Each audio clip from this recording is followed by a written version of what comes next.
చేసింది. ఇదే విషయానికి సంబంధించి మరింత సమాచారాన్ని మా ఏపీ బ్యూరో చీఫ్ రామారావు నుండి తెలుసుకుందాం. Ramarao, good morning. రామారావు, యువగలం పాదయాత్ర నేటితో ముగియబోతోంది. సో ఈరోజు షెడ్యూల్ ఎలా ఉండబోతోంది? పవన్, నారా లోకేష్ యువగలం పాదయాత్ర ఈ రోజుతో ముగుస్తుంది. దాదాపుగా 226 రోజుల పాటు రాష్ట్రంలోని 11 ఉమ్మడి జిల్లాల్లోని 97 అసెంబ్లీ నియోజకవర్గాల్లో 3132 కిలోమీటర్ల మేర ఈ పాదయాత్ర సాగింది. ఈ రోజు పాదయాత్ర విశాఖ జిల్లా అగనంపూడి వద్ద ముగుస్తుంది.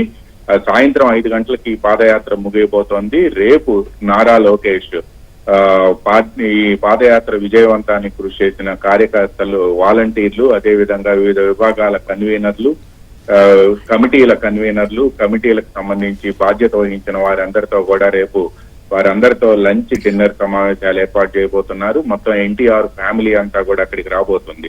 అయితే నిస్తేజంగా ఉన్న తెలుగుదేశాన్ని మేల్కొల్పేందుకు, కార్యకర్తల్లో యువతల్లో ఉత్సాహాన్ని నింపేందుకు, రాష్ట్రంలో వైసీపీ అరాచక పాలనను ప్రజల్లోకి తీసుకువెళ్లి వారిని చైతన్యవంతం చేసేందుకు నారా లోకేష్ యువగళం పాదయాత్ర ఉపయోగపడింది అని, అది విజయవంతంగా పూర్తయిందని కూడా తెలుగుదేశం కేడర్ చెబుతుంది. పాదయాత్ర వలన తెలుగుదేశం పార్టీ స్థానిక నాయకత్వాలు క్రియాశీలకంగా మారటం, ఇన్ఛార్జీలను అప్రమత్తం కావడంతో పాటు మొత్తం పార్టీ యంత్రాంగం కూడా కదిలి వచ్చింది అని చెప్పి కూడా పార్టీ నేతలు చెప్తున్నారు. యువత, ముఖ్యంగా మహిళలు, వీళ్ళంతా కూడా నారా లోకేష్ అడుగు వేసి ముందుకు కదిలారు. ఇప్పటి వరకు కూడా నారా లోకేష్ ను పప్పు అన్నవారు వాళ్లకు తుప్పు వదిలించారు అని చెప్పి ఆయన నాయకుడిగా తీర్చిదిద్దేందుకు, కార్యకర్తల్లో తమ భవిష్యత్తు నాయకుడు నారా లోకేష్ అని చెప్పి విశ్వాసం కల్పించేందుకు కూడా ఈ పాదయాత్ర ఉపయోగపడింది అని చెప్పి పార్టీ శ్రేణులు చెప్తూ ఉన్నాయి.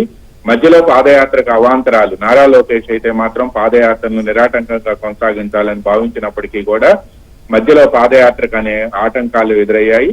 ప్రభుత్వం పెట్టిన నిర్బంధం, మొత్తం 26 కేసులు నమోదు చేసి అందులో 3 కేసులు లోకేష్ మీద నమోదయ్యాయి. దాంతో పాటు పాదయాత్రలో వాలంటీర్లపై కేసులు మోపి మొత్తం దాదాపుగా 40 మంది వాలంటీర్లను రాజమండ్రి సెంట్రల్ జైలుకు పంపించారు.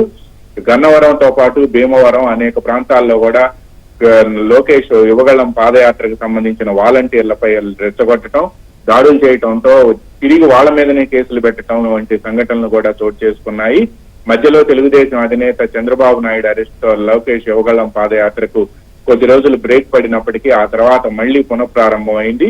తూర్పుగోదావరి జిల్లాలో రాజోలు నియోజకవర్గంలోని పొదలాడ దగ్గర నుంచి ప్రారంభమైన పాదయాత్ర నేటి వరకు కూడా నిరాటంకంగా కొనసాగింది. మధ్యలో తుఫాను కారణంగా 4 రోజుల పాటు పాదయాత్రకు విరామం ఇచ్చినప్పటికీ ఈ రోజు విశాఖ జిల్లా అగనంపూడి వద్ద కూడా ఈ పాదయాత్ర ముగియబోతుంది. సాయంత్రం 5 గంటలకి ఈ పాదయాత్ర ముగుస్తుంది అని చెప్తున్నారు. దానికి సంబంధించిన ఏర్పాట్లు కూడా జరుగుతున్నాయి. పాదయాత్ర ముగిసే ప్రాంతంలో పైలాన్ ఆవిష్కరించడంతో పాటు బహిరంగ సభను కూడా ఈ నెల 20వ తేదీన నిర్వహించబోతున్నారు. దీనికోసం విస్తృతంగా ఏర్పాట్లు జరుగుతున్నాయి. తెలుగుదేశం, జనసేన కేడర్ కూడా అక్కడికి రాబోతుంది. మొత్తంగా చూస్తే మాత్రం తెలుగుదేశం పార్టీ జాతీయ ప్రధాన కార్యదర్శి నారా లోకేష్ నిర్వహించిన ఈ పాదయాత్ర మాత్రం ప్రతిపక్షంలో ఉన్న తెలుగుదేశం పార్టీ కార్యకర్తల్లో ఉత్సాహాన్ని నింపడంతో పాటు ముఖ్యంగా యువతను తెలుగుదేశం పార్టీ వైపు నుంచి ర్యాలీ చేశాయని చెప్పి నిస్సంకోచంగా చెప్పవచ్చు. ఎందుకు అనంటే డిఎస్సి జాబ్ క్యాలెండర్ ప్రకటిస్తామని చెప్పి అధికారంలోకి రాకముందు ప్రకటించిన వైసీపీ ఆ తర్వాత ఆ జాబ్ క్యాలెండర్ ను విస్మరించిందని మెగా డిఎస్సి ప్రకటిస్తామని చెప్పి వేలాది మంది నిరుద్యోగులు ఎదురు చూశారు. చివరికి ఆ మెగా డిఎస్సి కూడా అతిగతి లేకుండా పోయింది. గ్రూప్ సర్వీస్ గ్రూపులు నోటిఫికేషన్స్ వస్తాయని చెప్పినప్పటికీ కూడా అవి కూడా అరపరగానే వస్తున్నాయని చెప్పి యువతలో తీవ్ర నిరుత్సాహం నెలకొంది. ఆ తరుణంలో యువత లోకేష్ తో ర్యాలీ అయింది. దీంతో పాటు ముఖ్యంగా మహిళలు కూడా పెద్ద ఎత్తున లోకేష్ యువగళం పాదయాత్రకు నీరాజనాలు పలికారు. ఇక పార్టీకి సంబంధించి మాత్రం తెలుగుదేశం పార్టీ కేడర్ అంతా కూడా ఎంతో తరలి వచ్చింది, అడుగు వేసింది. దీంతో పాటు ముఖ్యంగా రాయలసీమ జిల్లాలో, చిత్తూరు జిల్లాలో పాదయాత్ర జనవరి 27వ తేదీ ప్రారంభమైన నాడు పట్టించుకొని అధికార పార్టీ చిత్తూరు జిల్లా దాటి అనంతపురంలో పాదయాత్రలో నారా లోకేష్ అడుగుపెట్టిన వెంటనే ప్రభుత్వం అప్రమత్తమైంది. అక్కడి నుంచి ఆటంకాలు కల్పించడం ప్రారంభించింది.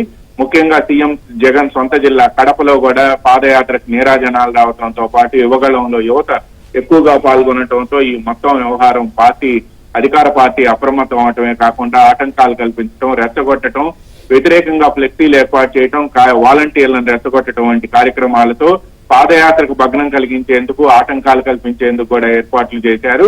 ఈ నేపథ్యంలోనే చివరికి నారా లోకేష్ మాట్లాడే మైకు, ఆయన నుంచునే స్టూలును కూడా పోలీసులు లాగేసుకున్న వైనం రాష్ట్ర వ్యాప్తంగా తెలుగుదేశం పార్టీ క్యాడర్ లో ఈ పాదయాత్రను విజయవంతం చేయాలనే పట్టుదలను మరింత పెంచింది అని చెప్పవచ్చు.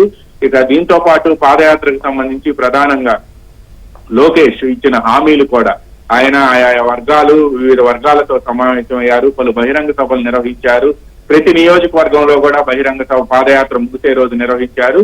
దీంతో పాటు కొంతమందిని క్యాండిడేట్లుగా కూడా అనౌన్స్ చేశారు. వీటన్నిటికీ మించి ఆయా వర్గాలతో సమావేశమైన సమయంలో వారికి సమస్యలను ఆకలింపు చేసుకోవడంతో పాటు వారికి స్పష్టమైన హామీలు ఇవ్వడంతో పాటు పలు హామీలను అధికారంలోకి వచ్చిన 100 రోజుల్లో అమలు చేస్తాము అని కూడా నారా లోకేష్ ప్రకటించారు.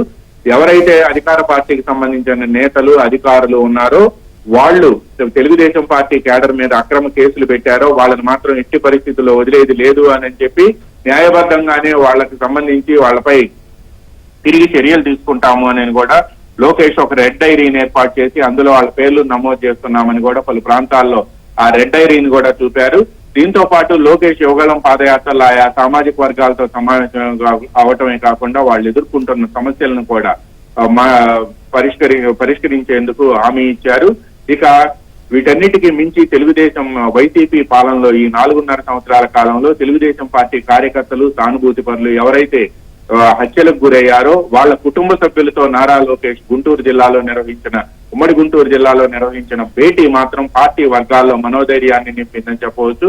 ఈ నేపథ్యంలోనే లోకేష్ యువగళం పాదయాత్ర ఎక్కడే 5 సంవత్సరాల పాటు అంటే 2014 నుంచి 19 వరకు కూడా ఎవరైతే తెలుగుదేశం పార్టీలో పదవులు అనుభవించి మంత్రులుగా వ్యవహరించిన వారు ఆ తరువాత పార్టీ ప్రతిపక్షంలోకి వెళ్లిన సమయంలో వాళ్ళు ఎవరైతే పార్టీ క్యాడర్ ను పట్టించుకోకుండా నియోజకవర్గంలో తిరగకుండా ఉన్నారో అటువంటి వాళ్ళందరినీ కూడా రోడ్డు మీదకి తీసుకొచ్చింది. లోకేష్ యువగళం పాదయాత్రలో అడుగు వేసేందుకు కూడా సమాయత్తం చేసింది.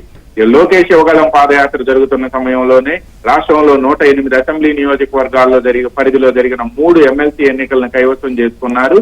దీంతో పాటు యువగళం పాదయాత్ర ప్రారంభానికి ముందు లోకేష్ ఒంగోలులో నిర్వహించిన మహానాడు పార్టీలో పునరుత్తేజాన్ని నింపగా ఆ తర్వాత ఎమ్మెల్సీ ఎన్నికలు పార్టీలో జోషును నింపాయి. ఆ తర్వాత లోకేష్ యువగళం పాదయాత్ర మాత్రం పార్టీని ఎన్నికలకు సమాయత్తం చేసిందని చెప్పవచ్చు.